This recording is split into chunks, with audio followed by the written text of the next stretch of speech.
We distributed over 500 copies of a new documentary called The Obama Deception. There was about twice as many people here. Right. We were mingling with the crowd, pressing the flesh, etc., etc. It was a spontaneous, grassroots uprising. Here, 1 year later, April 15th, IRS tax day, the crowds are back out here again, thankfully. Not in as great a number as they were. Now, in the meantime, a lot of the talking heads on AM conservative radio have been warning the likes of Mr. Baker that radical people are trying to take over the Tea Party movement. That's me. I'm the radical guy that's trying to take over, right? As if you could herd all these cats. Anyways, I learned a long time ago, you can't do that, all right? Obviously, what this phenomenon represents is a grassroots uprising of people that are mad about the excesses of usurpacious big government. I've been preaching that message for 3 decades.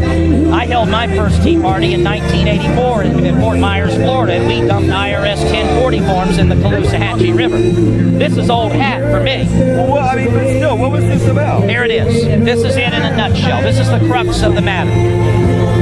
These characters who fancy themselves to be the grand poobahs of this movement here, they're afraid that someone like me is going to get the attention of the media, and because I dare to delve into more controversial subject matter, they're afraid that that's somehow going to stigmatize their movement, okay? And, we have publications and material here that touches on issues that you'll never hear Rush Limbaugh, Sean Hannity, or Claire Beck, okay? And those are the gurus of a lot of these people, the AM talk guys. What party are you running as independent? Independent. Right, I'm fiercely independent. I'll mention it. You announced your candidacy today? Yes. Okay. Yes, it'll be on YouTube, by the way, by tomorrow. What happened was Glenn Beck took over our movement that we started. The Ron Paul movement, the Campaign for Liberty, the Tea Party movement was started by Ron Paul. They took over our movement with Glenn Beck. All right? I was a follower of Ron Paul in the early 80s when he was in his second term as a Texas congressman. Now, one of the most ridiculous, childish things that they did, they moved their big loudspeaker down here and cranked up the volume so that we couldn't talk to people. They actually walked up to the table saying, "You don't want to look at this stuff. These people aren't real patriots." Well, I wasn't Mr. Baker. I forgot who it was. They said you were a white supremacist. White supremacy? Well, that's the way the media does it. No, it wasn't the media. It was somebody who was in this group. I've never called myself a white supremacist. Now, I am ethnocentric, as most people are.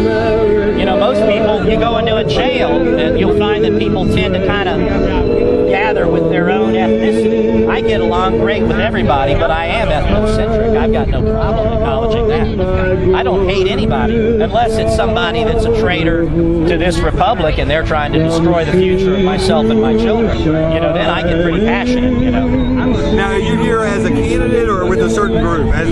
No, I'm here as a candidate, and I'm here as a freedom-loving American who's excited that there's this many people who are taking to the street. Now, I'm very disappointed that this is kind of what we call eat, meet, and retreat in the movement. People come out, they hold a sign up, wave some flags, and then they go home to their comfortable, luxurious set of circumstances, and they don't act like a real counter-revolutionary. See, I contend we've already had a revolution. We lost our Constitution already, and now we need a counter-revolution to take our constitutional republic back from the usurpers and the traitors that are sitting in the halls of government right now, thumbing their nose at everything that our forefathers stood for.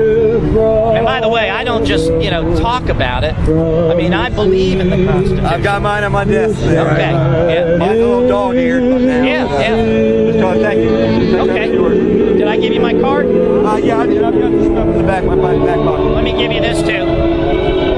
Thank you, sir. Please call me. Thank you.